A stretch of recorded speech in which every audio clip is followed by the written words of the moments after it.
الحمدللہ وحدہ والصلاة والسلام علی من لا نبی بعدہ اما بعد. اللہ جل جلالہ عما نوالہ نے آپ صلی اللہ علیہ وسلم کے گلشن کو جو بھی پھول دیا کمال دیا، نہ اس کی مثال ہے نہ اس کی نظیر ہے. عامر بن ربیعہ سابقون اولون میں حضرت صلی اللہ علیہ وسلم دار ارقم میں ابھی تشریف نہ رکھنے شروع کیے تھے کہ حضرت عامر بن ربیعہ دولت ایمان سے مشرف ہو گیا. ان کا خاندان حضرت عمر کے والد خطاب کے خاندان کا حلیف تھا، اور حضرت عمر کے والد خطاب کو اتنا پیار تھا حضرت عامر سے کہ ان کو اپنا متبنہ منہ بولا بیٹا بنا رکھا تھا، اور ان کو عامر بن الخطاب بھی کہا جاتا تھا. پھر قرآن کریم میں وہ آیت اتر آئی اور وہ حکم آیا کہ اپنے نسبی والدین کی طرف اپنی نسبت کرو، کسی اور کی طرف نہیں. تو پھر انہیں عامر بن ربیعہ ان کے والد کی طرف نسبت کر کے کہا جانے لگا. اس تعلق کی وجہ سے حضرت عمر رضی اللہ تعالیٰ عنہ سے ان کا بہت پیار تھا. حضرت عمر رضی اللہ تعالیٰ عنہ جب شام گئے تو حضرت عامر کو ساتھ لے کر گئے. جب حضرت عثمان کو جانشین بنا کر حج کے لیے گئے تو سفر حج میں اپنے ساتھ حضرت عامر کو رکھا ہے.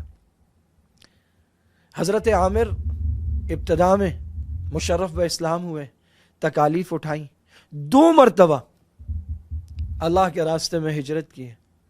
حبشہ تشریف لے گئے اپنی زوجہ محترمہ حضرت لیلہ بنت خثمہ کے ساتھ، اور یثرب مدینہ شریف وہاں تشریف لے. فرماتے ہیں کہ اس وقت تک ابو سلمہ بن عبد الاسد کے سوا کوئی بھی نہیں پہنچا تھا جب میں مدینہ پہنچا ہوں، لیکن محققین کہتے ہیں کہ شاید کچھ لوگوں کے نام ہیں ایسے.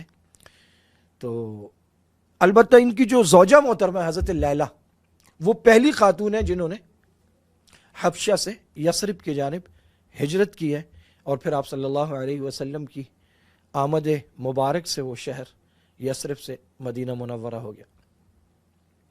حضرت صلی اللہ علیہ وسلم کے ساتھ تمام غزوات میں شریک رہے، بدر میں، احد میں، خندق میں، حنین میں، تبوک میں، چھوٹی چھوٹی مہمات میں. وہ سرایا جو آپ نے روانہ کیے انتہائی جانفشانی کے ساتھ، اول آخر زہد، ورع، تقوی اور جہاد، یہ ٹائٹلز ہیں حضرت عامر بن ربیعہ کی پوری زندگی کے. اپنے بیٹے کو سنایا کرتے تھے، نام ان کا عبداللہ تھا، عبداللہ بن عامر بن ربیعہ کو.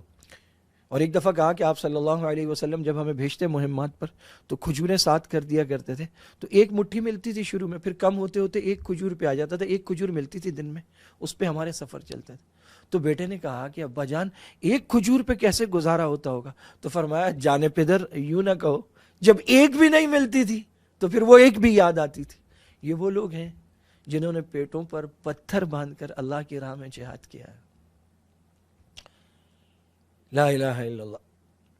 حضرت ابوبکر، حضرت عمر ہر دور میں جہاد میں آگے رہے. حضرت عثمان غنی، عثمان ذو النورین رضی اللہ تعالی عنہ، ان کے بالکل آخری دور میں جب فتنہ برپا ہوا، مکمل عزلت نشینی اختیار فرمائی اور بس گھر میں رہ گئے، کسی طرف ساتھ نہیں ہوئے. اور پھر ایک رات خواب میں نے کیا آیا کہ اٹھو اور اللہ سے دعا کرو کہ اللہ تمہیں فتنے سے نجات دے، جس سے اللہ تعالیٰ نے بہت سارے اور نیک لوگوں کو بھی محفوظ رکھا ہے.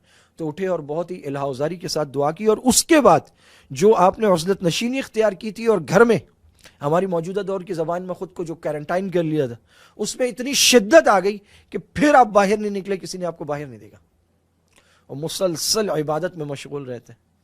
اور بیماری کا بھی کسی کو پتہ نہیں چلا. یکلخت جب انتقال ہوا، حضرت عثمان کی شہادت کے چند دن بعد انتقال ہوا، جب انتقال ہوا ہے اور اچانک جنازہ سامنے آیا تو لوگ متحیر رہ گئے کہ اندازہ ہی نہیں تھا لوگوں کو.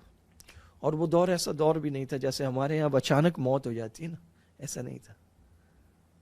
انسان بیمار ہوتا تھا، کچھ مسائل ہوتے تھے، پھر آہستہ آہستہ دنیا سے جاتا تھا. اب تو اللہ تعالیٰ صحابہ کے صدقے ہمارے حال پر رحم فرما دے. وآخر دعوانا ان الحمدللہ رب العالمین.